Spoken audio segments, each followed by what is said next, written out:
La charla que sigue a continuación es auspiciada por Nutral y está a cargo de Aníbal Pordomingo. La misma se llama Pautas para mayor peso de novillo. Bienvenido, Aníbal.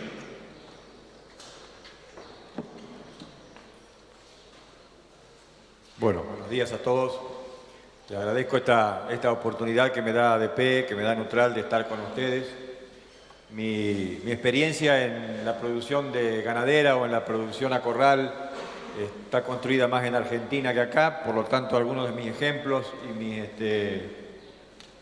observaciones tal vez son más para aquel ambiente que este, pero creo que algunas cositas que nos preocupan y que hemos estado intentando trabajar, pensar junto con los productores, junto con quienes están en el negocio ganadero, también puedan ser de interés acá, como esto de la recría, cómo avanzar tal vez a una ganadería que sea de algo más de precisión, o sea, una ganadería que pueda pensarse con un diseño, como lo están haciendo quienes hacen agricultura, con muy buenos resultados y buen control de los efectos ambientales.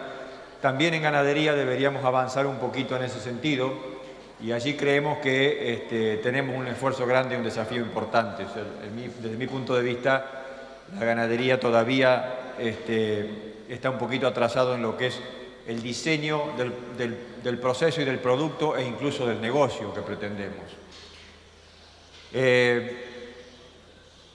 Es sabido por todos, digamos, todos sabemos que tanto Argentina como Uruguay hemos en los últimos 20 años ido avanzando hacia modelos que fueron intensificando, que fueron incorporando el corral,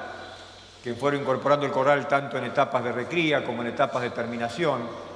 La terminación de novillos se fue generalizando. Yo me acuerdo, hace 20 años o 22 años me decían algunos estudiantes en la Facultad de Agronomía, donde me tocaba dar clase, ¿qué es esto del engorde a corral? Y contanos esa anécdota que vos viviste en otros lados. Y después se fue instalando y ya hoy el engorde a corral no es ninguna novedad para la mayoría de los argentinos que andan en la ganadería, o los uruguayos, o los brasileros, pero tiene sus particularidades. O sea, no podemos generalizar la cuestión de la recría y del engorde a corral del mundo y decir que está todo resuelto. Tenemos particularidades regionales importantes, negocios distintos en cada país. El negocio del engorde a corral y consecuentemente de la recría para Uruguay, por su protagonismo, por su necesidad de exportar, por su relevancia en el mundo, es diferente a la historia de Argentina, por lo menos hasta periodos muy recientes. En la Argentina el corral evolucionó para producir pocos kilos en el corral y vender animales muy livianos para un mercado interno, un mercado doméstico. De esa manera no evolucionó el corral en el mundo. El corral en el mundo se hizo para producir más kilos de calidad con los mismos animales y para diversos negocios, pero de animales más pesados que los que vendía o vende el mercado interno argentino. Uruguay juega en esa cancha del mercado más pesado, del mercado de animales que se parecen más a los que negocia el mundo. Entonces tenemos diversidades en los sistemas regionales, pero es cierto que hay una convivencia de sistemas. No podemos decir que hay una transición única hacia un solo sistema. Pareciera que el corral, por supuesto, está instalado para quedarse con sus particularidades, tal vez no con la dimensión, con la escala de otros lugares, mucho más atomizado en el territorio, en la superficie de la geografía de los países, con productores tal vez más pequeños en algunos casos, con 500, 1000, 1500, pero no con números de arriba de los 10.000, por ejemplo, aunque hay empresas, por supuesto, que juegan en esos números. Eso le genera una lógica y un tipo al negocio que es bastante propio. Y bueno, esa convivencia de sistemas yo creo que sigue siendo importante, si bien como le decía, decíamos recién, los suelos de mejor valor, de mejor calidad, de mejor capacidad productiva vayan a parar a la agricultura, probablemente esa agricultura en parte esté pensada para un proceso ganadero, o la ganadería haga uso de esa producción agrícola como una forma de transformar esa producción, sobre todo cuando sus alternativas comerciales por ahí pierden valor, entonces aparece la competitividad del corral.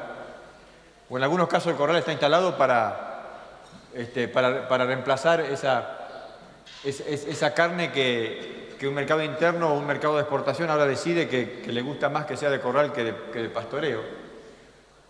Pero yo creo que es interesante que en todos estos países los sistemas siguen siendo y tienden a ser, siguen siendo diversos.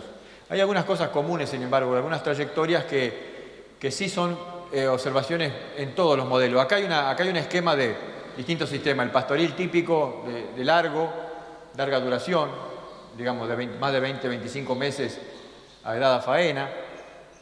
Acá hay otros que se van acortando. O sea, la tendencia en general en todos los sistemas es a acelerar los procesos. Aunque sea el sistema pastoril, uno ha observado las tendencias a acelerar los procesos. Casi que es indiscutible que hoy la ganadería de engorde a corral o de engorde en pastoreo, cualquiera de engorde, es más rápida y más corta que la que hacíamos 20 años atrás. Y por supuesto, un ejercicio que tal vez no hacemos, pero tal vez deberíamos empezar a pensar si, bueno, ¿qué pasa?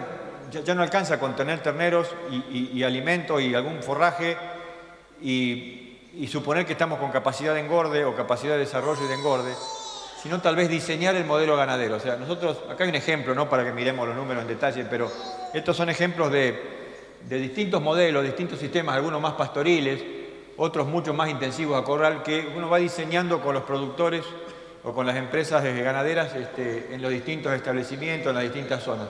Cada uno de ellos puede tener objetivos de peso finales distintos. Estos números que vean acá, por ejemplo, son más livianos tal vez como objetivo de faena que lo que pueden tener muchos de ustedes. Pero más y más yo creo importante que tenemos que diseñar el sistema ganadero, el sistema de producción de esa carne que acá está empezado desde el destete, pero incluso vamos a ver luego que tal vez hay que hablar ya incluso hasta discutir el proceso anterior al destete para lograr algunos objetivos. La propuesta que uno le hace a muchos productores, que incluso esto parece obvio, pero no siempre la diseñamos así, es mirar la ventana final, o sea, decir, ¿dónde está mi ventana de terminación? ¿Dónde quiero llegar? ¿Cuál es mi mejor modelo en más de una estrategia de terminación? ¿En qué momento del año?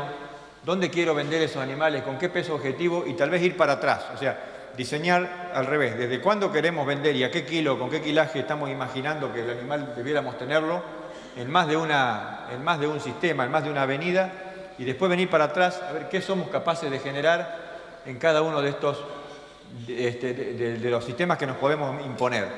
En algunos casos, por ejemplo, hay empresas que hacen que es un sistema totalmente de corral, pero en este caso, por ejemplo, está basado en una dieta basada en silaje. Entonces no le podemos pedir casi más que 1 kilo por día, pero ahí estamos. Y por ahí está combinado con otro diseño que utiliza un periodo de pastoreo importante, pero entran más tarde los animales. Entonces diseñar avenidas o diseñar estos sistemas yo creo que es una ayuda para poder predecir un poquito mejor los momentos de salida y reducirle el riesgo a los modelos ganaderos.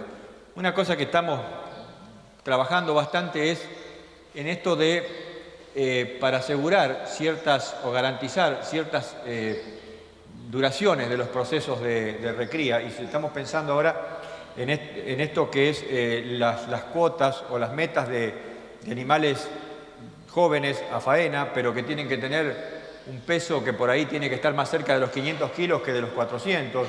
Y a su vez tenemos que tener un área de bife mínima, con un engrasamiento intramuscular también mínimo o objetivo, y los espesores de grasa de cobertura no se tienen que pasar. En fin, cuando tenemos que diseñar en función de un montón de estos atributos y protocolos que nos exigen, que nos ponen restricciones al sistema, yo creo que más nos lleva a eliminar aquello que en alguna época nos resultaba tan útil, que son las benditas restricciones y compensaciones posteriores.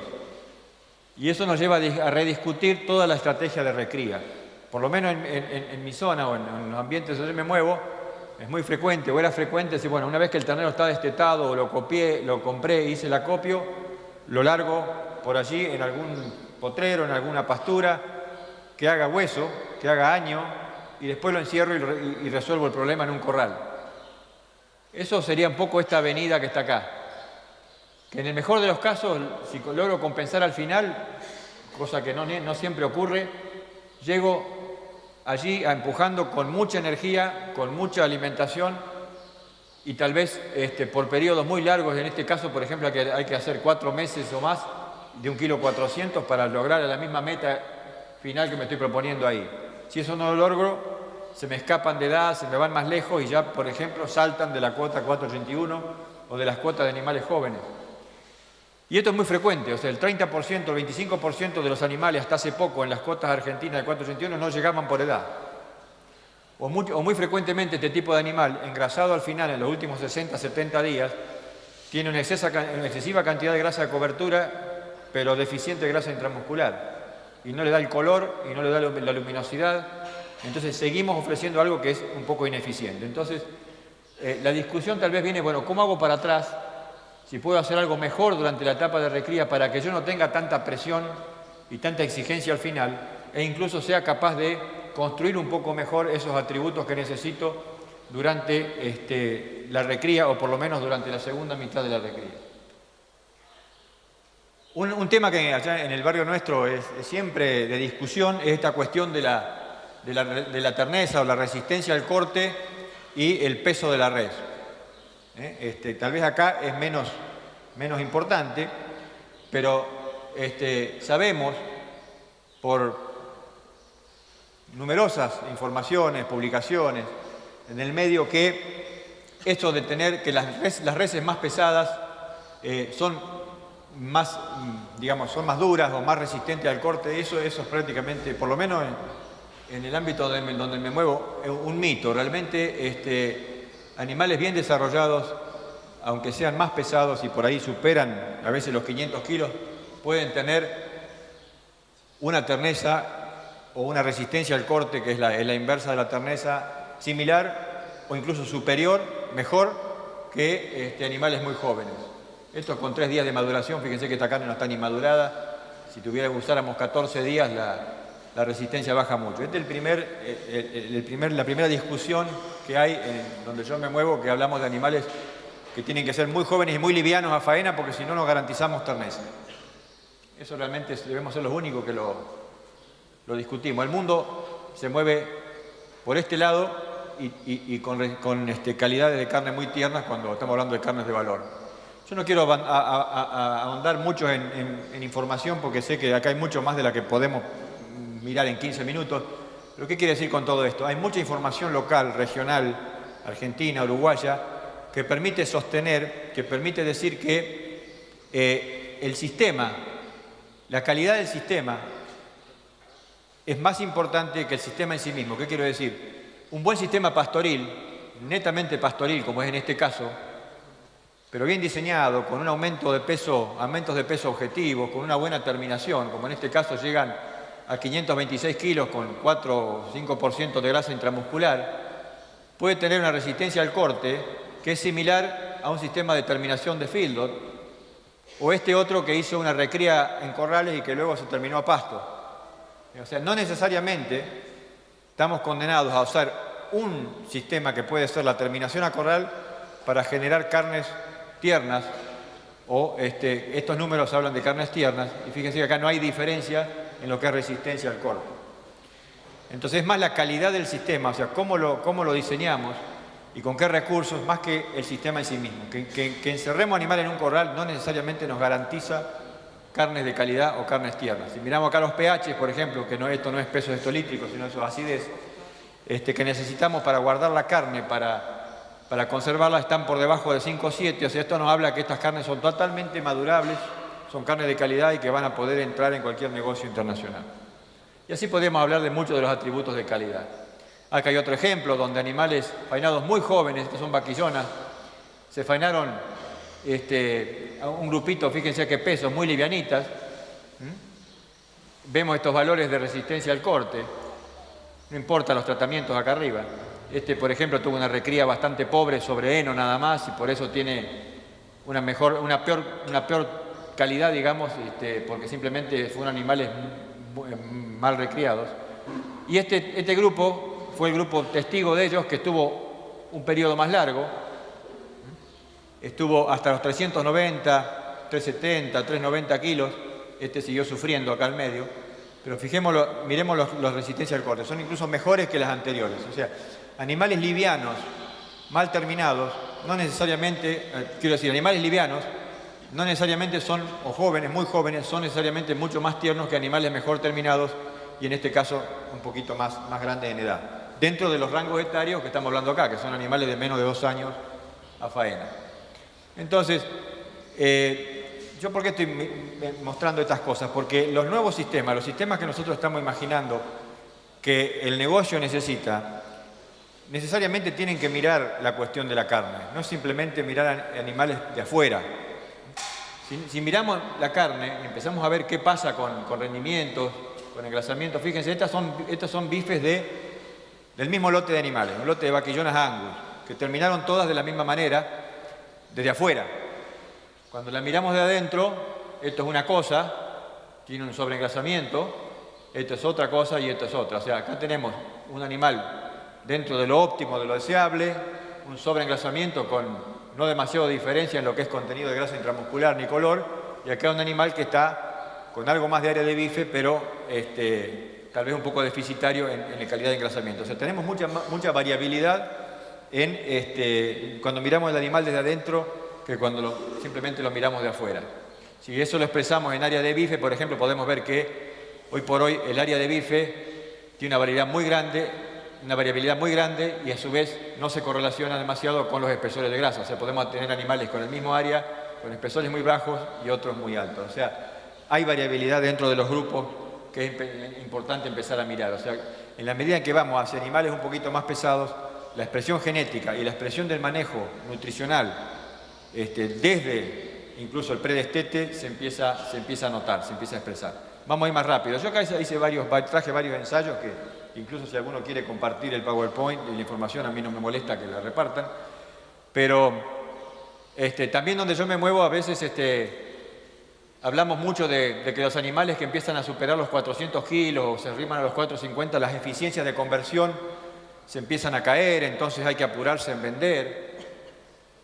En realidad, cuando uno mira la información concreta, o sea, más allá de la teoría, de lo que pueda decir la academia desde el punto de vista teórico, uno mira la realidad de campo, empieza a ver que es cierto que animales que tienen un poco más de peso, que por su nivel de mantenimiento son un poquito más ineficientes en la conversión, pero miremos estos valores de conversión en este ejemplo.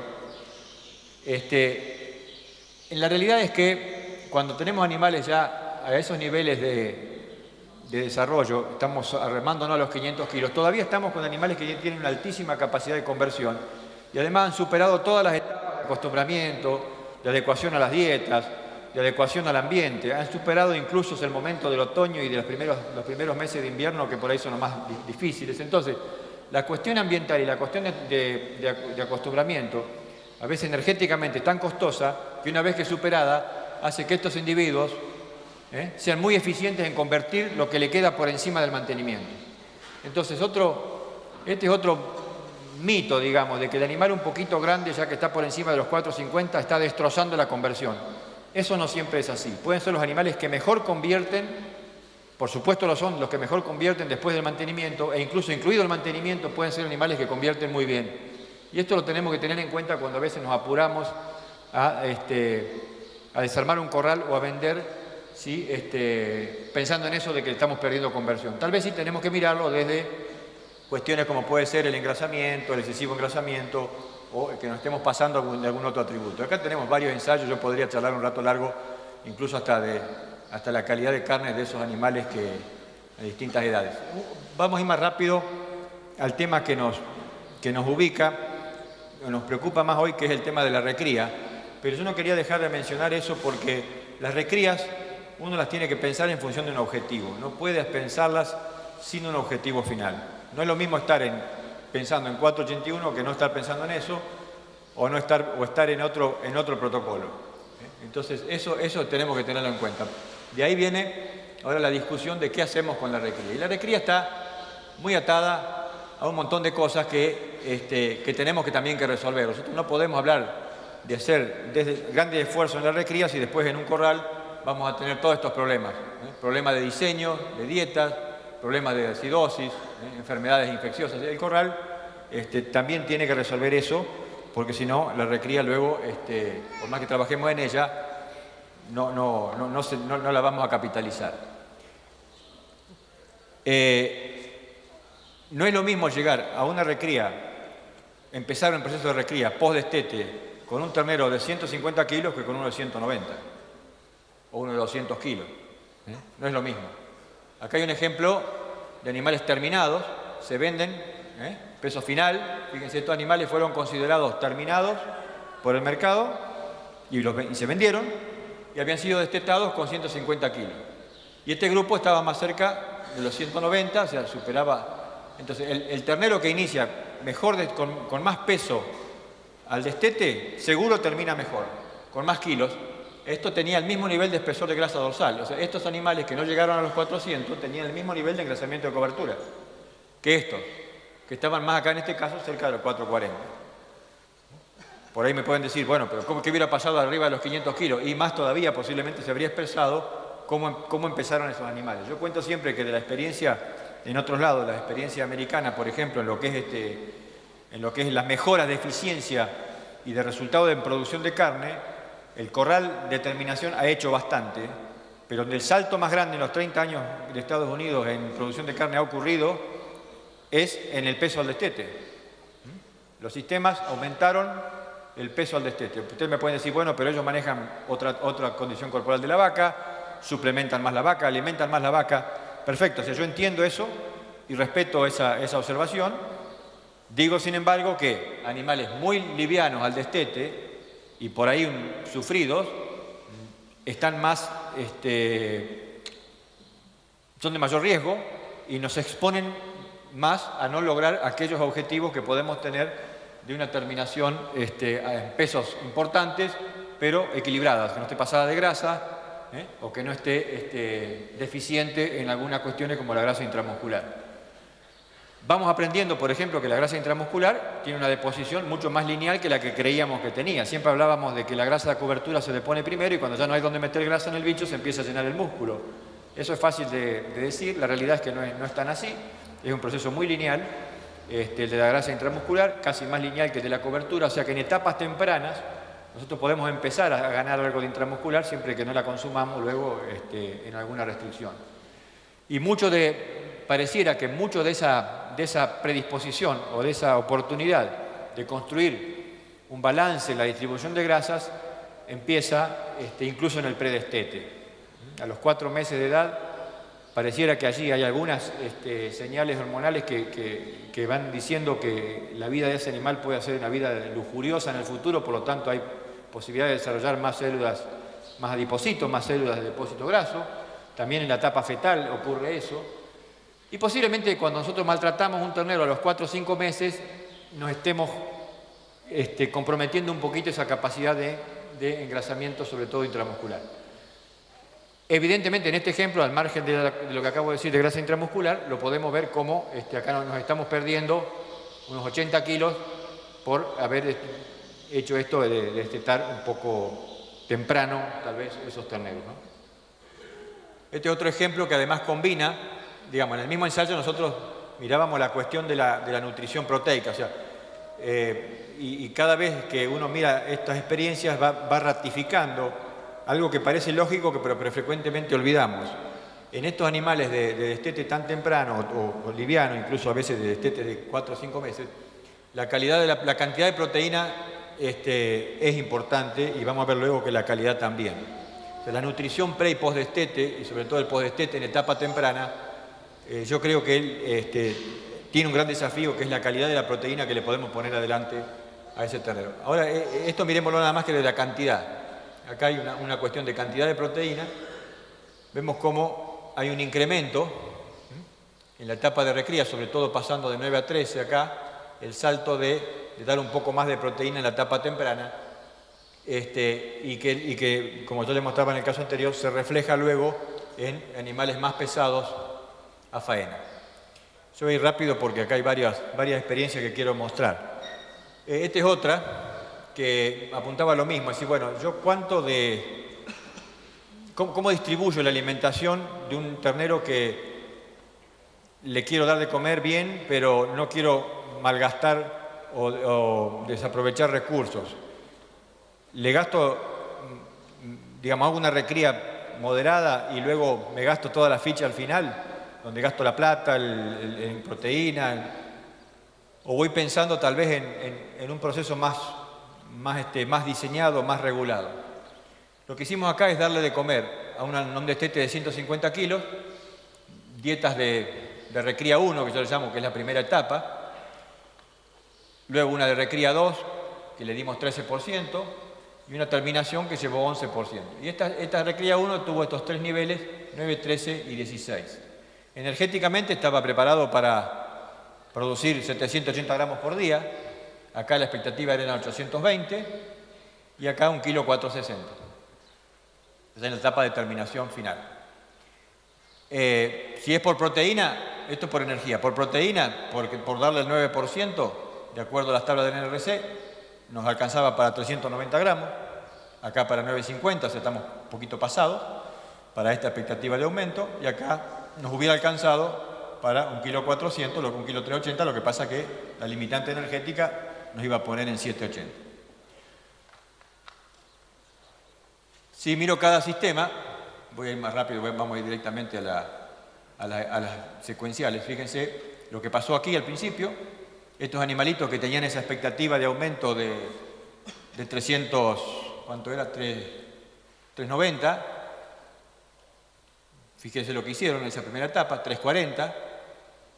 Estos casi llegaban a los 700 gramos y estos 778. O sea, acá estamos duplicando el aumento de peso, pasamos de 150 a 269 a 203. Y podríamos mirar luego índices de conversión, en fin, que no vale la pena. Para los que quieren ahondar, lo tienen ahí en el PowerPoint. En la etapa posterior, en la recría 2, todos comieron lo mismo.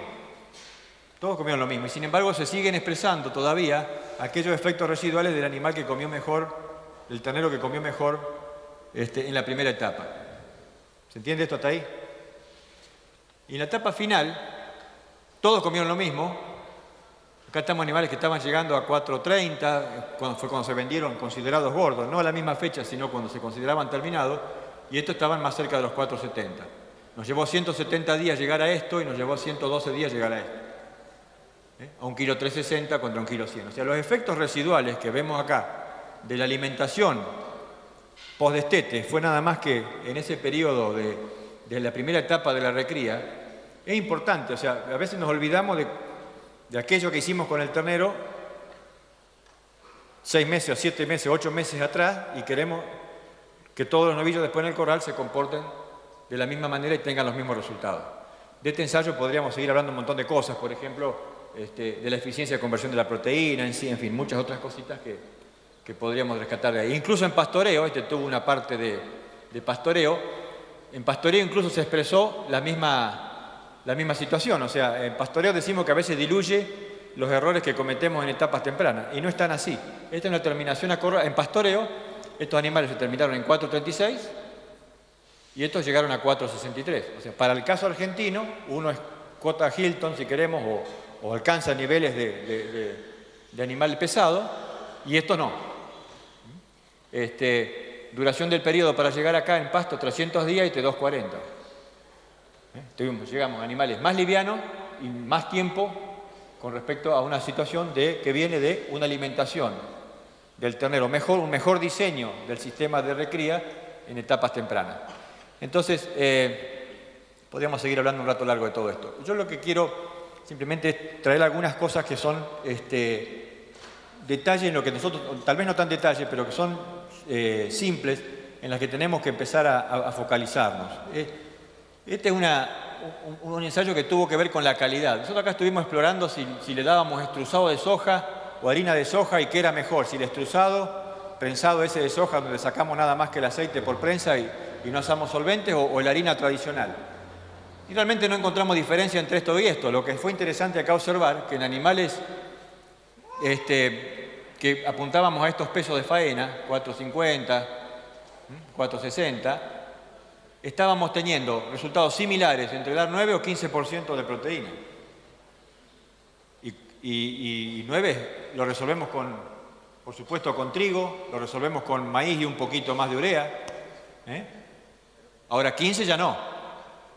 ¿Y por qué tenemos lo mismo acá? ¿Por qué nos da la misma respuesta a una cosa tan elaborada, este nivel proteico o este, y 9 o 15? ¿Qué está pasando? O sea, ¿no hay respuesta a la proteína?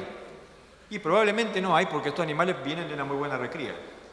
Entonces, tiene sentido pensar, tal vez, de acuerdo a este tipo de información, que se repite acá en nuestro ensayo, donde si nosotros diseñamos el proceso de recría y la terminación, probablemente ahorremos plata en la terminación por hacer mejor el proceso de recría. Pensemos entonces cuando nosotros compramos terneros sin saber el origen, sin saber cómo le fue al pie de la madre. El ternero que al pie de la madre no ganó 500, 600 gramos, está muy comprometido.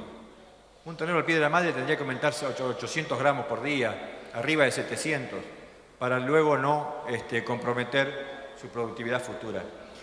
Un ternero postdestete está en condiciones de aumentar 1 kilo por día y que ese aumento sea lineal hasta el final, hasta el último día de faena. Y sin embargo nosotros esa oportunidad la desaprovechamos bastante. A veces con mucha razón, porque a veces no tenemos los recursos y el forraje para hacerlo. En otros casos creo que nos falta un poquito de diseño y de ponerle los costos a las oportunidades. Para ir terminando, porque yo no tengo mucho más tiempo, este es un ensayo donde nos pusimos a ver cuestiones de calidad de proteína. Fíjense, basábamos harina de soja, urea y harina de girasol.